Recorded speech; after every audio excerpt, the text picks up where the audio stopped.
I grew up in the little town of Old Newcastle, and our family had been in that town since before the Revolution. And I grew up as going to the William Penn School. I spent 1 year at the University of Delaware, and from there I went and graduated from the United States Military Academy at West Point, New York. I applied to go to the military academy because I had always wanted to be in the military, a soldier. And I ended up getting 2 appointments, one from then United States Representative Caleb Boggs, and the other as competitive as the son of a deceased veteran of World War II. And I ended up with both, and I selected, when asked by Representative Boggs, I selected the latter. I had always had an interest in medicine. As a matter of fact, I spent most of my first 2 years of life in the hospital. And whether that had any influence on that eventually, I have no idea. But in any event, I was a pre-med student for the 1 year I was at the University of Delaware. I put in my application for medical school from my position in Korea. I was still in Korea, and had determined that I would like, when my obligation had concluded, that I would apply for medical school. But to get a head start, I started putting in applications from Korea. And the most interesting part about all that is that they were giving the MCATs and the similar exams for, I guess, dentistry and attorneys at the embassy in Seoul. So you have all these people showing up with their steel helmets, their loaded guns and everything, going down to the embassy. And we got, of course, none of us certainly had any chance to study or do anything, and I didn't anticipate this. So we're all sitting in this room, with all our combat gear on, taking these examinations. I was accepted at Temple, but before I got there on registration day, I had to complete 6 hours of organic chemistry, and I did that. Got out of the Army in May, went to summer school at Temple, took the chemistry, and then entered the medical school in September. The neighborhood.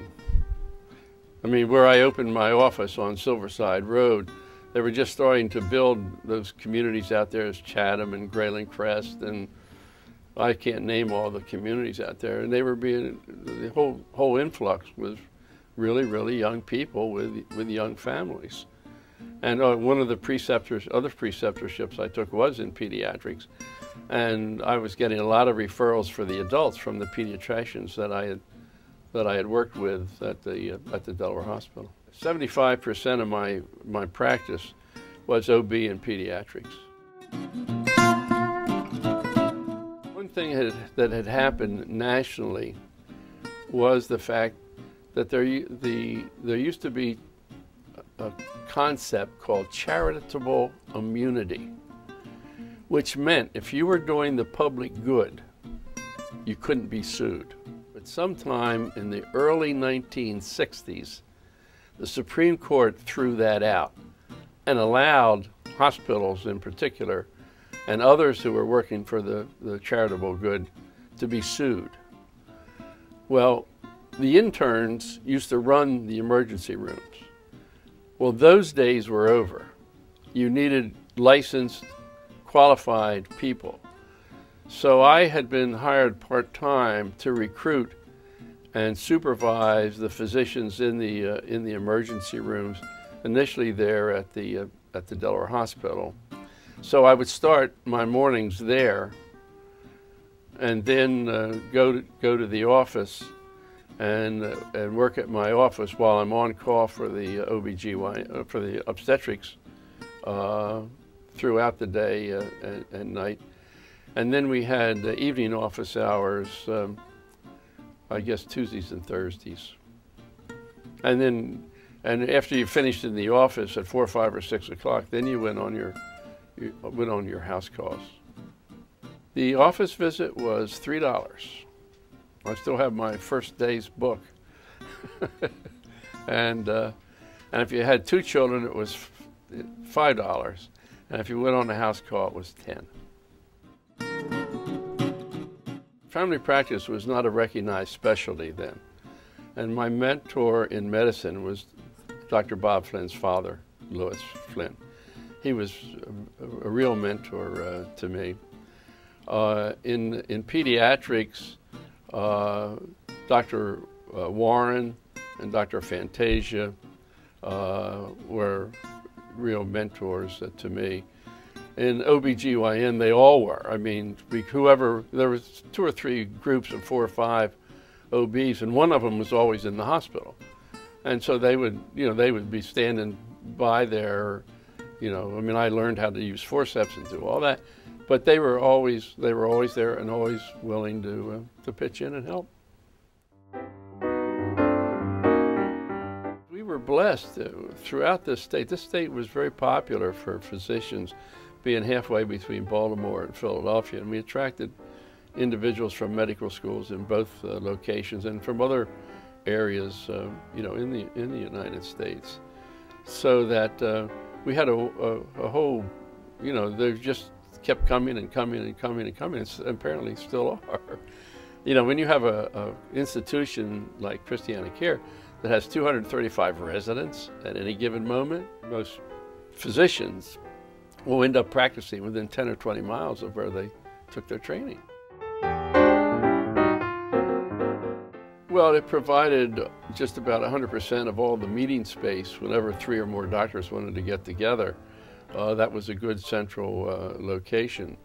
They also had a fantastic scientific library and worked closely with the 3 major chemical companies in non-duplicating the types of publications. So by doing that, each of the 4 major scientific libraries in the city didn't duplicate, but you could get a book from the DuPont library in less than 24 hours, and vice versa. So that there was a lot of cooperation there, and the use of the scientific library at the Academy was really well used, certainly in my early days.